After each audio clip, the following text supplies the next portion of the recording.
അപ്പം ഞാൻ എപ്പോഴും പരാതി പറയാമായിരുന്നു, ഞങ്ങൾ ഗുജറാത്തിലാണ്, ഈ സൈഡിലെന്താ KFC ഇല്ല.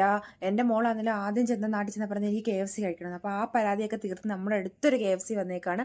അപ്പോൾ നമുക്ക് ഓടിപ്പോയി കഴിച്ചിട്ട് എങ്ങനെയൊക്കെ ഉണ്ടെന്ന് നോക്കിയിട്ട് വരാം. KFCയുടെ ടേസ്റ്റ് എല്ലായിടത്തും ഒരുപോലെ തന്നെ, എങ്കിലും ഇവിടെ എങ്ങനെയുണ്ടെന്ന് നമുക്ക് നോക്കണം.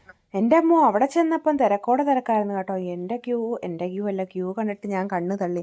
നാട്ടിലേക്കായ ക്യൂ ആണ് ഇവിടെ KFC വരാനിരുന്നു. ആൾക്കാരിങ്ങനെ തള്ളാനെന്ന് എൻ്റെ മനസ്സുകൊണ്ട് വിചാരിച്ചു കേട്ടോ. ഇവിടുത്തെ ആൾക്കാരിങ്ങനെയൊന്നും കഴിക്കില്ല, പ്യുവർ വെജാന്നൊക്കെയാണ് എൻ്റെ വിചാരം. പക്ഷേ എല്ലാവരും നല്ലതുപോലെ കഴിക്കും കേട്ടോ.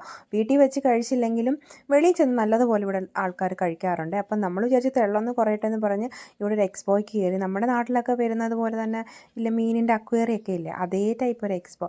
അവിടെ പോയിട്ട് തിരിച്ച് വന്നിട്ട് ഇവിടുത്തെ തള്ളു കഴിഞ്ഞില്ലായിരുന്നേ. എന്നാൽ പിന്നെ ഇനി കഴിച്ചിട്ടേ പോകുന്നുള്ളൂ. ഇന്ന് സൺഡേ അല്ലേ, ഇന്നലെ ആട്ടോ സൺഡേ. അപ്പോൾ സൺഡേയിലെടുത്ത വിശേഷങ്ങളാണ് ഇത്. എന്നാൽ കഴിച്ചിട്ടേ പോകുന്നുള്ളൂ എന്ന് പറഞ്ഞ് ഞങ്ങൾ ഓർഡർ ചെയ്ത് ഇങ്ങനെ വെയിറ്റ് ചെയ്തിരുന്നു. ഓർഡർ ചെയ്ത് സാധനം പെട്ടെന്ന് കിട്ടുന്നുണ്ടായിരുന്നു. ഇപ്പോൾ കാലിയായി കിടന്ന കസേരയൊക്കെ ഫുള്ളായിരുന്നേ.